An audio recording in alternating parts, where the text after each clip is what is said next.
tabaco que va a matar tanto. Y además es que, bueno, la idea es...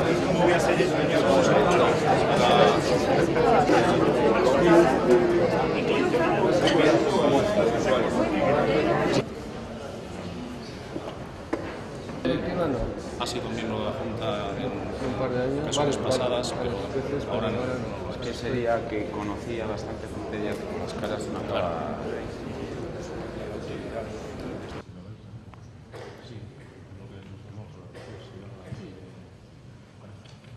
La Diputación Foral de Vizcaya, del Gobierno de Vizcaya, dentro del País Vasco, darles a todos la bienvenida a este encuentro que ha organizado Uniport, la asociación clúster que reúne, que son empresas del ámbito del transporte marítimo y portuario.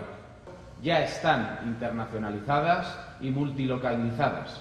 Sin embargo, nuestro tejido de pequeñas y medianas empresas, que es un tejido muy denso, que es un tejido muy importante para estrechar las relaciones comerciales, en donde los sectores de automoción, de energía, el ámbito logístico y del... Llevamos años impulsando en el ámbito de la promoción económica, en donde las comunicaciones, tanto hacia el sur europeo y el norte africano, colaborando, cooperando, trabajando estrechamente con los representantes de México como del País Vasco. Muchas gracias.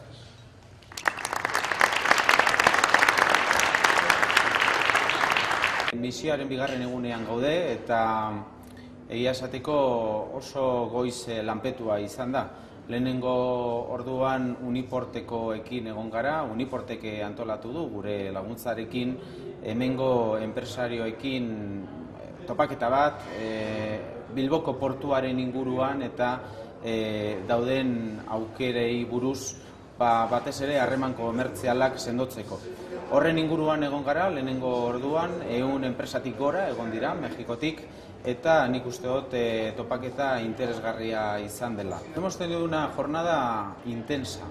Hemos comenzado la jornada con una presentación para empresas del ámbito del transporte portuario y marítimo, más de 100 empresas mexicanas, de la mano de Uniport, que nos ha acompañado en esta misión, y en donde hemos comenzado a primera hora de la mañana y con la idea de ir intercambiando posibilidades de relación comercial entre las empresas vascas que están en el clúster de Uniport en el ámbito portuario y las empresas mexicanas, ¿no? Yo creo que eso es importante.